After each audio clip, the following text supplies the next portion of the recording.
የት ነው የማፈጥረው ዛሬ ደግሞ በቃ ምን ልሰራው ነው ማታ እያልኩኝ ነበረ።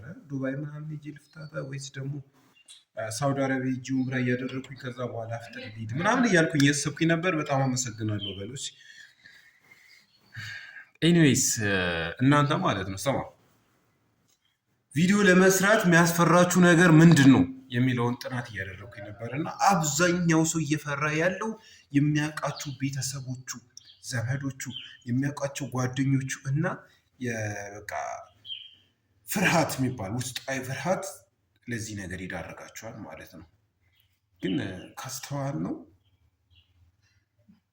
ለተወሰነ ጊዜ ሁሉም እንደዛ ሊሆነች ኮሜንታቸው ላይ ያምር ይችላል፣ ሊያልፉት ይችላሉ። ግን ከፈመስክ በኋላ እነሱ ነው ሪፖስት የሚያደርጉ፣ እነሱ ነው የሚያሰሩ፣ እነሱ ነው ውስጥ ገብተው ኮሜንት እንድትጽፍና ሌሎቹን ፎሎ እንዲያደርጉ የሚጋብዟቸው ሌሎቹ ናቸው።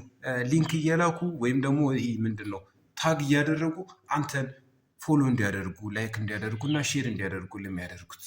መጀመሪያ ላይ ግን ምን ያደርጉሃል? ኢግኖር ያደርጉሃል፣ እንትን ይለዋል። ምክንያቱም አልፈመስክም 2000 3000 ፎሎወሮች ነው ያሉ።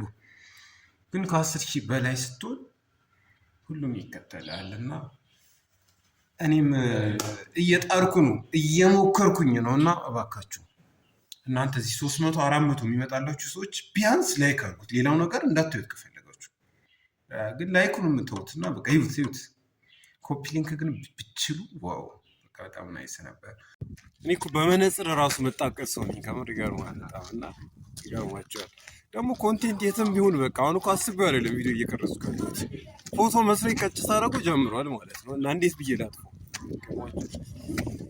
እና መጣቀስ ችግር አለው እንዴ? መነጽር ውስጥ ሆነ የሚለው ነገር እስኪ ልበላችሁ